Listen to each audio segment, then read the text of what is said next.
All right, so right here, in general, trig functions fail to have limits at infinity because of what's known as the period of the function. Let's talk about, without a calculator for just a second, the graph of the sine of x. Give me a distinguishing feature of the sine, or it could even apply to the cosine of x. Does it start from 0? No. Why? It goes on forever. Okay? This is a function that has technically a never-ending, right? So what's the domain? Well, that's where we typically look at it, because we look at one period being 2 pi for the parent function, the sine of x. So we go from 0 to 2 pi. But doesn't the graph continue in the opposite direction? So if I were to sketch this graph based on what you're telling me, what we focused on was this, right? When we sketch this, and again, that's a very rough sketch, okay, which it doesn't go down far enough, but you get the point. So what I'm saying is the graph continues in this direction, like this, and in this direction. So it was pointed out that it never ends, it just goes on forever. So if this graph continues to go like this, it is bouncing between what two values, this graph specifically? 1 and -1. So remember, I talked to you about the homework on that first day. You had that one crazy graph. I think it was as x is approaching 2 from one side, and it was just bouncing back and forth. What did I call that? Does anyone know? Oscillating. This graph, the sine of x and even the cosine of x, the parent functions, will oscillate between 1 and -1 infinitely. Therefore, is there a limit? Meaning, will the graph ever approach one specific value? No, the limit doesn't exist. Does everyone understand why? Okay, so let's take a look at this right here. Okay, I'm going to go into y equals, actually, and I'm going to put this function in. I already did yesterday. Okay, and when I put this function in, what I'm going to look at is the graph. So if you hit zoom 7, that is trig. Okay, so the limit as x is approaching positive, as x is approaching positive infinity. What is f of x approaching? What does it look like from just a standard 10 by 10 window? 0. Yep. Another way I could verify that is by going into the table. So I would go into table. Remember, you have to hit ask. Remember, you go into window, second window, change that auto to ask. So then when I go into the table, if I'm approaching infinity, I could pick, 100, then 1,000. What does that mean? It's negative? 5.6 times 10 to the -4th power. Big or small? Small. Really small. Okay, so what was that, 1,000? So 10, 1, 2, 3. Is that even smaller? So again, that just verifies that this graph is approaching 0.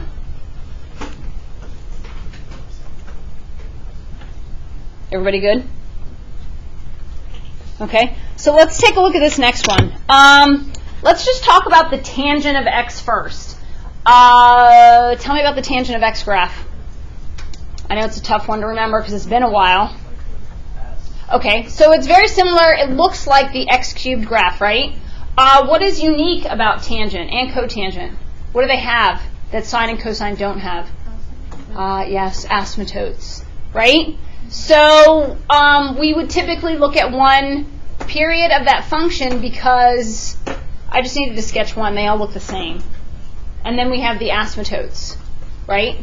Anyone remember where the asymptotes occur? Negative pi. No. Negative pi over half or pi. Okay, so we shifted it and we went from negative pi over 2 to pi over 2 because if you think about one revolution around the unit circle, positive pi over 2 and 3 pi over 2, right? It's when you calculate the tangent, which is y over x, okay, you get 1 over 0 and negative 1 over 0, so it's undefined. So they shifted it, negative pi over 2 to pi over 2. Okay, so now this is the inverse function, and I'm asking you about this because it's important to sometimes know the parent function or what the graph of this function looks like so that you can sketch it and then get an idea of what the limit is versus trying to calculate it. If I'm going to start plugging in values for x, it's going to be really difficult, especially when you don't have a calculator. So if I gave you the line y is equal to x plus 1 and I asked you to find the inverse, what would you do? Yeah, a little bit louder. Switch the x and the y. So that means any characteristic that belonged to x now belongs to y. Is that true? Okay. So in terms of tangent, you told me we had vertical asymptotes. So now tell me about the inverse graph. You're going to have horizontal asymptotes. Where? Where were the vertical asymptotes? Oh, 1 and negative. Half. Negative pi over 2 and positive pi over 2. So what happens is all the values for tangent that were on the x-axis, which are in radians, now become the y values, which then go to radians. I know it's been a while since you guys had to graph inverse trig functions. I'm sure you choose to forget. Okay, so this is what happens. If I'm sketching this inverse trig function, okay, you've got positive pi over 2 here and negative pi over 2 here. If my tangent of x looked like the x cubed graph, what does the inverse tangent look like?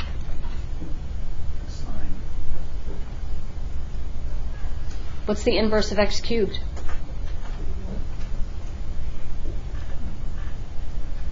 Cubed root? Oh, yeah. It's not a joke because this is what the graph looks like. I didn't say it was identical, but isn't that what the graph looks like? Okay, so I know it took me a long time to explain this, but ideally, when I'm looking at this now, when I ask you, what's the limit as x is approaching negative infinity? Is it easier for you to figure out just by looking at the graph? What is it? Negative pi over 2. Knowing these graphs are kind of important.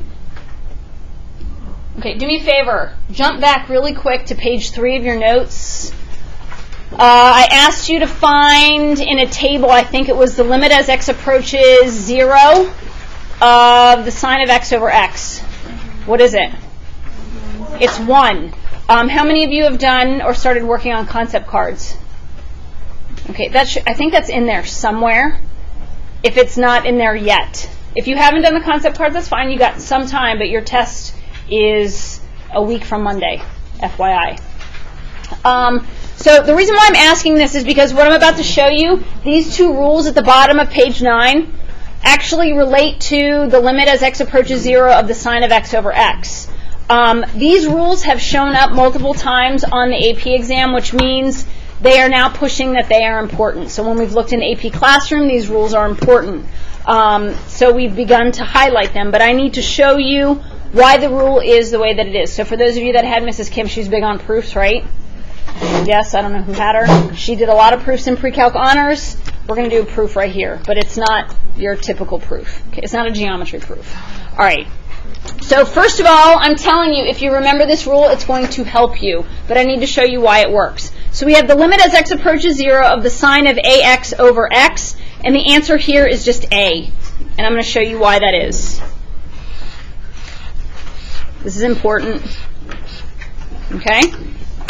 All right, so we can manipulate our rational function here to do certain things as long as I don't change the value of this function. So what I want to do is be able to make a substitution for the limit as x approaches 0 of the sine of x over x, or the sine of j over j, something like that, so that I know that that answer is 1. Okay, I want to make a substitution, so I have to manipulate this just a little bit. So we have the limit as x approaches 0. I'm just rewriting this. I'm going to multiply this by 3 over 3. And what this does for me is it gets this term and this term to be exactly the same. Sine of x over x, sine of 7x over 7x. It's the same thing. The limit as x approaches 0. Okay? This will become a coefficient here. That's fine, because coefficients can go to the outside. So now what I have is the limit as x approaches 0 of 3 sine of 3x, because this came from here, okay, over 3x. Now again, I told you to go back to page 3, and you had, we proved it using a table, that the limit as x approaches 0 of the sine of x over x is equal to 1. Okay? If this term and this term are identical, whether the coefficient is 1 for both, 7 for both, 150 for both, whatever it is, this whole piece right here is going to be equal to 1. Does everybody see that? Because we proved it on page 3. This coefficient jumps out in front because it's like you're not factoring it out, but essentially that's what you're doing, because this is 3 over 1 times 3x. So you have 3 times the limit as x approaches 0 of the sine of 3x over 3x. This is what we proved on page 3. What's the limit as x approaches 0 of the sine of 3x over 3x? It's 1. So now this is gone, and it's just 3 times 1, which is 3. Okay, this, blah, blah, blah, is a lot of work, but if I know the rule, you know why it works.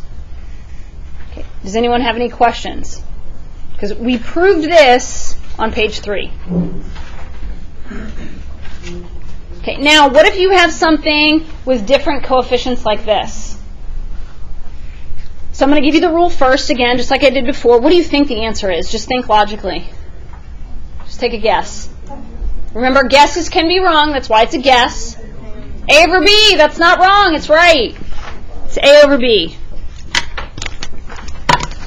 Okay, but now I'm going to show you. We're going to treat it just like we did the other one, but now the numerator and the denominator will be independent. Okay, so we're going to be working with the top and the bottom, okay, but evaluating them independently. So what I have here is the limit as x approaches 0 of the sine of 5x over the limit as x approaches 0 of the sine of 4x. And these are both sitting over 1. In order for me to be able to, excuse me, this should be an x, not a 1. In order for me to be able to, because what's going to happen here? Think about complex fraction. If I take this and I multiply by the reciprocal of this, what happens to these x's? Yeah, they're gone. So did I change the value of this? Not at all. And I'm about to do the same thing. So this is just like the individual one that's up top with the 3, and so is this, but now I'm taking them independently. So what would I multiply the top by? 5 over 5. So you're going to multiply by 5 over 5. And then what about the bottom? 4 over 4. Okay, even though it is one rational function, I'm treating the numerator independent of the denominator, and vice versa. Okay, so now when I multiply, we have the limit as x approaches 0 in the top of 5 sine of 5x over 5x, and then the limit as x approaches 0 of 4 sine of 4x over 4x. What do I do now? Not yet. Yeah, I got to pull out the 5, and I got to pull out the 4.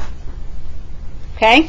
So then you have that 5 limit as x approaches 0 of the sine of 5x over 5x, and then the 4 is here.